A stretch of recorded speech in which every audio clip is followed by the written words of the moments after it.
ایک کھجور ہی کیوں نہ ہو آپ کے پاس، لیکن اخلاص اور محبت کے ساتھ وہ کھجور اگر آپ پیش کر دیتے کام بن جاتا. جب حضرت ابراہیم علیہ السلام کو ڈالا جا رہا تھا نا نار نمرود میں، تو ایک پرندہ چونچ میں پانی کے چند قطرے لا کر اس آگ کو بجھانے کی کوشش کر رہا تھا. کسی نے کہا جی اس سے تو آگ بجھنے والی نہیں ہے، تمہاری جو یہ محنت ہے یہ تو بے سود ہے، لا حاصل ہے، کچھ نہیں ملے گا تمہیں، اس سے کہاں یہ آگ بجھے گی. اس نے کہا کہ آگ بجھتی ہے بجھے، نہیں بجھتی نہ بجھے، آگ بجھانے والوں میں میرا نام تو شامل ہو جائے گا.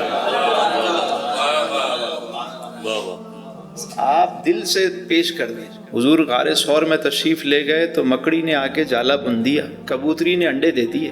وہ جالا اتنا پاورفل تو نہیں تھا کہ کوئی اس کو کراس نہیں کر سکتا تھا. اس جالے کی کیا حیثیت تھی، مگر اس کبوتری کے بس میں جو تھا اس نے کیا، اور جو مکڑی کے بس میں تھا وہ اس نے کر دیا. یہ نہ دیکھا کریں کبھی بھی عشق و محبت میں کہ میں بہت بڑا کوئی اہتمام، کوئی آپ ایک تسبیح درود شریف کی پڑھ سکتے ہیں نا، اگر ان کی محبت میں تو پڑھ لیا کریں.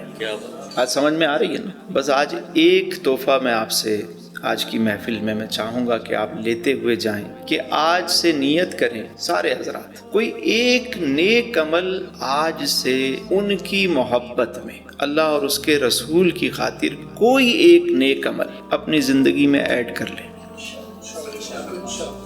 اپنے دل میں نیت کریں. وہ آپ خود سوچ لیں کہ کون سا ایسا عمل ہے جو آپ نہیں کرتے، وہ آج سے شروع کر لیں.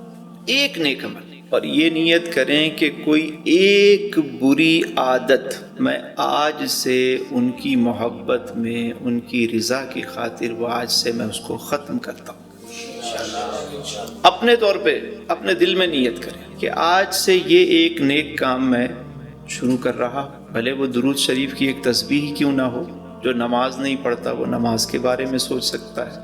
جو اور کوئی اچھا کام نہیں کرتا آج سے نیت کر لے. کوئی برا کام آج سے جو ختم کرنا چاہتے ہیں، آپ کے اندر کوئی ایک ایسی عادت جو آپ سمجھتے ہیں کہ یہ غلط ہے، چھوڑ دیں. ایک کام آپ ان کی خاطر کریں، آگے دیکھیں رستے کیسے بنتے ہیں. نیت کرتے ہیں سارے حضرات. اللہ تعالیٰ آپ کو استقامت عطا فرمائے. اللہ تعالیٰ آپ سب کو آسانیاں عطا فرمائے اور آسانیاں تقسیم کرنے کا شرف عطا فرمائے.